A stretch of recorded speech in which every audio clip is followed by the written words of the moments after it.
Hello, church. Welcome to our latest holiday broadcast. My name is Henry Loke. This is God's Feeding Station. It's an honor to be with you again today as we continue in our trip in the Wayback Machine, I guess is one way to put it, talking about the Christmas story from a biblical perspective, the most important perspective. And today's part 9 of a series that we did back in 2016. Today we talk about the Magi, these 3 men who came from not exactly sure where. Excuse me, I'm sure there are historians that have a better take on that than I do. But what's important is why they came and what did they represent and what did they know that drove them however many hundreds, thousands of miles, however long it was, to come and bring gifts to the Christ child. Another studio, and he's going to give us our title. Well, I guess we're just doing parts of Christmas. There's no title today. Yeah, just Christmas story part 9. Henry, what's wrong with me? I keep thinking I'm going to get a title. You're old and I'm old and kinda, crotchety, and crazy, and a little confused these days. Yeah. But we are in Matthew 2, 1 through 12 today. And I promise the only thing I'm drinking today in the studio is purified water. There you go. I've got a bottle right in front of me, so even though it's a clear liquid, I don't know if you can see it, this is not hard liquor or anything, okay? Yep. But if I make slur noises, it's just spiritual warfare. Okay, if you say so. Merry Christmas, everybody. We're almost into the season, right? Yep. That's cool. Okay, so we're in Matthew 2, 1 through 12? Yep, 1 through 12, yep. So after Jesus was born in Bethlehem in Judea, during the time of King Herod, the Magi from the east came to Jerusalem and asked, "Where is the one who's been born King of the Jews? We saw his star when it rose and have come to worship him." When King Herod heard this, he was disturbed, and all Jerusalem with him. When he had called together all the people's chief priests and the teachers of the law and asked them where the Messiah was to be born, in Bethlehem in Judea, they replied, "For this is what the prophet has written. But you, Bethlehem, in the land of Judah, are by no means least among the rulers of Judah. For out of you will come a ruler who will be shepherd of my people Israel." Then Herod called the Magi secretly. He found out from them the exact time that the star had appeared. He sent them to Bethlehem and said, "Go and search carefully for the child. As soon as you find him, report to me, so that I too may go and worship him." After they had heard the king, they went on their way, and the star they had seen, when it arose, went ahead of them until it stopped over the place where the child was. When they saw the star, they were overjoyed, and on coming to the house, they saw the child with his mother Mary, and they bowed down and worshipped him. Then they opened their treasures and presented him with gifts of gold, frankincense, and myrrh. And having been warned in a dream not to go back to Herod, they returned to their country by another route. There you go. Okay. Well, the first thing is, I don't think the wise men were there at the birth, right? At the the night of, right? So at the stable or at the manger or whatever, right? I don't think they're there because, they left, and it says when they had come into the house, they saw the young child with his mother. And so, he's already, this has all come to pass. It's after Simeon and Anna see him, and then, we'll read going forward tomorrow about what happens after this. But, these are three guys who know the scriptures, 3 guys who know prophecy, 3 guys who have been, they see the sign in the sky, and they know it's been prophesied about. And so whether, I don't know what their background is, that they from an astrology perspective, but they obviously see the difference in what the star is and what's going on. And so they know that this has been prophesied as well, I think. Else, why would they chase after it? Yeah, right? That's a great question. There's some kind of spiritual revelation. I'm going to read from this historical background from Craig Keener. Okay. And he's saying that the religious teachers who know the most fail to act on the truth, while the pagans, whom you would never expect to come to the Jewish Messiah, did just that. So even though they weren't the religious leaders who were supposed to recognize Jesus, he's indicating historically these astrologers or whatever were primarily pagans, okay? Right. Now, then he puts on that Herod the Great died in 4 B.C.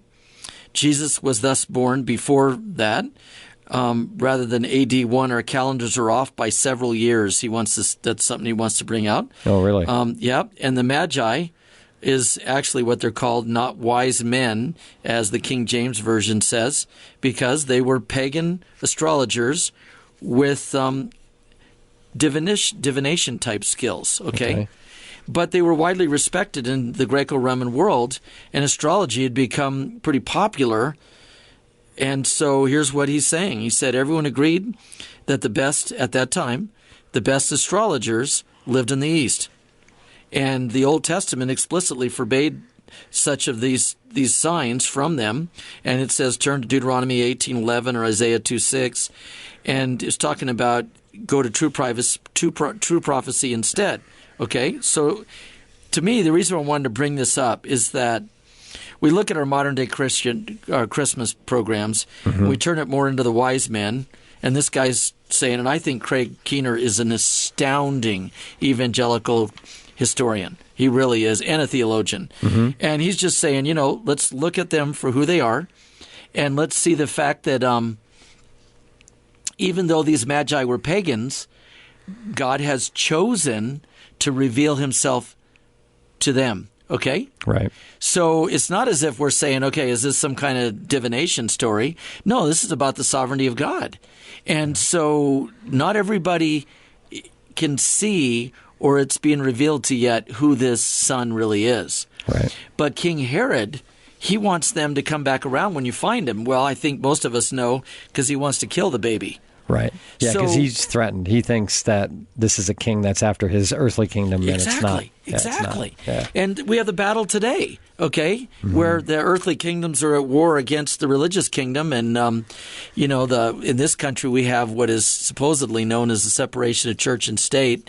And the battles against my opinion was it was originally set into place to keep the governments out from trying to control the religion, and now it's being used so that the reality of religion is not being revealed. Like, let's say in our public schools and a lot of different places. Oh, it's all been taken out. It's taken out. Right. So it's the same spiritual battle. So in this case, in my opinion here, I'm just kind of talking about the way I see the story unfold.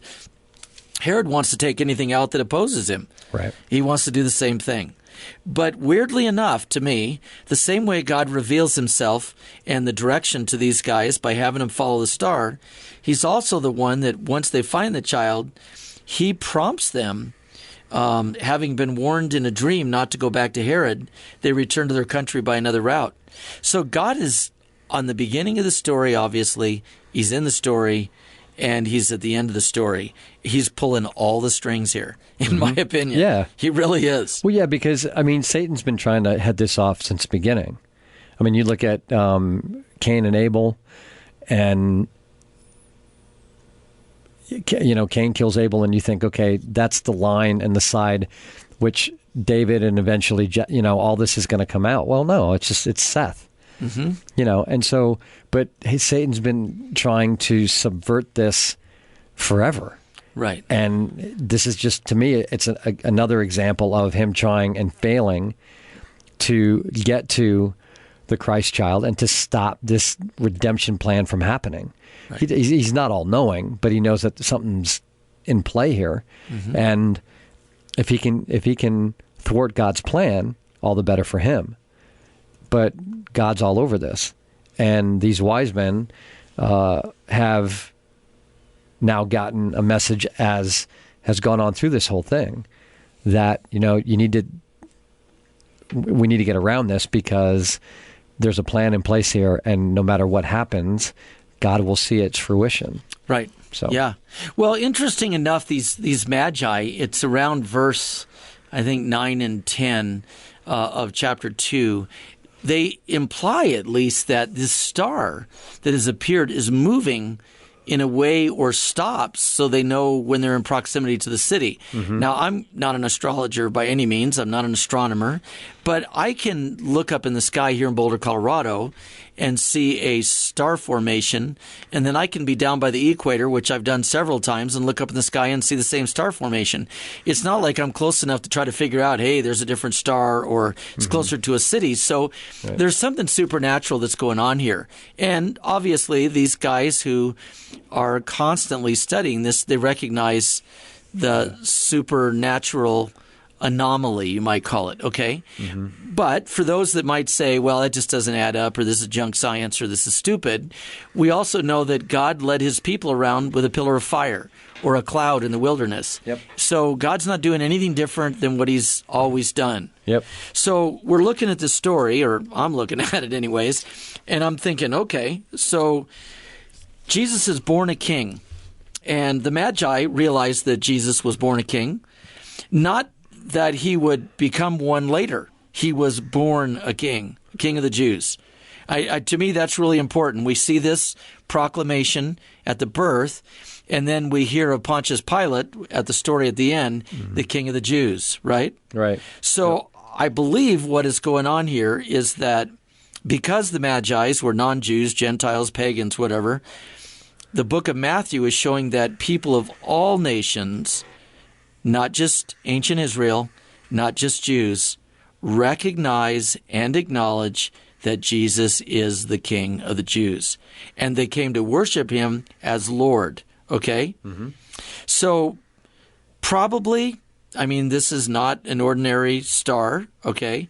Obviously, this is not an ordinary event, and they recognize that Jesus isn't just an ordinary birth.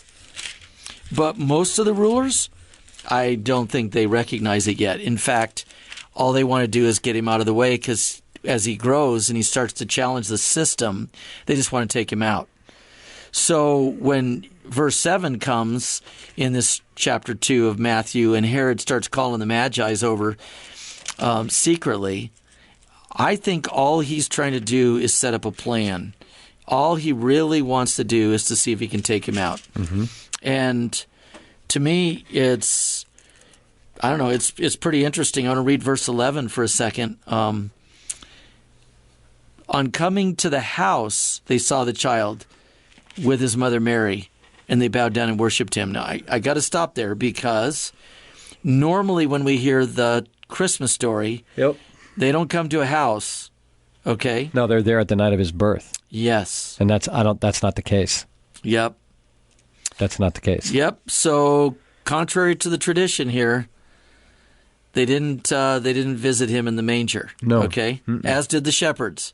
So we might as well at least get the story right according to the Bible, I think. Yeah, we should I agree. at least start there. Yeah. Okay? Yep. And that's for all of us. Yep. I mean, how much of us have been programmed into whatever we've been told, and what we really need to be doing is continuing to read the story in God's inspired scriptures. Okay? Not that that's a big deal, but we need to get it right. Yep. That's what I think. No, I agree. And, I wonder what effect they had then on the lands they went back to. Because they may have started great out. Question. Yeah, they may have started out maybe as non-believers, but I think on the backside of this, especially after being warned to not go back to Herod, there's got to be, I would think, some conversion there. Yeah. And so I wonder if they took this message back to their lands and, I don't know, could have paved the way for Paul. Who knows? Yeah, and another thing that I'm going to say might be a cultural myth or whatever is nowhere in the Bible do we know that there were only 3 magi. Okay, we know that there were 3 gifts that are indicated, but we have no idea if... Yeah, because where do the names come from, right? Yeah. Melchior, where do those names come from? Probably, I'm going to say maybe in some obviously extra biblical or historical background. I don't really know on that. I just thought of that. And I don't believe they were kings. I think they were just magi and people who, although the Bible said to accept real prophecy, obviously, be careful of divination and stuff. And I would say that for today, people who study astrology and try to figure out when the world's going to come to an end, right, or whatever that is. But I just think they weren't kings. I believe that the record just indicates they were magi, and they studied the stars like astrologers, and people saw that they had certain insights, and they apparently did, and God revealed himself and his kingdom plan to them so they would follow the star and they would find the Messiah. That's what I think we got. Yep. I believe that, I go back to, they had to know prophecy. Why would they even know to look? Mm-hmm. Right? Unless the star just appeared and they went, no, that's interesting. I wonder where it goes. I don't know. But I think that they had to at least have some knowledge of what was predicted to happen. Mm-hmm. And maybe they went at this from a king perspective, but I wonder if they really understood what Jesus' purpose was in coming. Mm-hmm. Yes, he's king, but not with a worldly kingdom purpose, right? With God's purpose in mind of salvation. And I wonder if they knew that or got that. Yeah, interesting. I don't know. Here's another. I've got this out of Craig Keener again. I keep finding all this stuff. Right. It's fun for me. It's fun to look through the history. This book on the background of Matthew. This guy, Craig Keener, says that regarding verse 11 is that although their posture of worship was appropriate towards gods or towards kings in the East, the Magi, though pagan, may not have been polytheist. And he says that they were likely Zoroastrian. But he's saying that we don't really know what that meant in that period, what they actually believed. Right. And then he starts talking about a little bit about incense and myrrh, and they were certainly considered treasures in that area of the Mediterranean world. And so I don't know anything about the names. You'd asked me about where did the names come from. I was in the history book trying to find something while you were talking, and I can't find anything I just know that God does wonderful things, and for those who are seeking, as they were, he will do it today for those who are seeking. And the risen Christ is available, and when people see us, they should see the face of Christ. That's really the story of Christmas in the Bible. Otherwise, it's just turned into commercialism. The story of the Bible is God sent his Son because he so loved the world. He revealed his Son to those who believed and those who were seeking. Then his Son died. He was crucified on a cross. And God raised him up from the dead, and now he sits at the very right hand of majesty. Before he was sitting at the right hand of majesty, he pours out his Spirit, and those that are the followers of Christ, we are the witnesses of Christ. So I believe we have a responsibility at Christmas, as we do 364 and a half days a year, or 365, or however you want to work the calendar. Right. But we have a responsibility to share Christ. And to me, that really is the Christmas story, sharing the gift of Christ.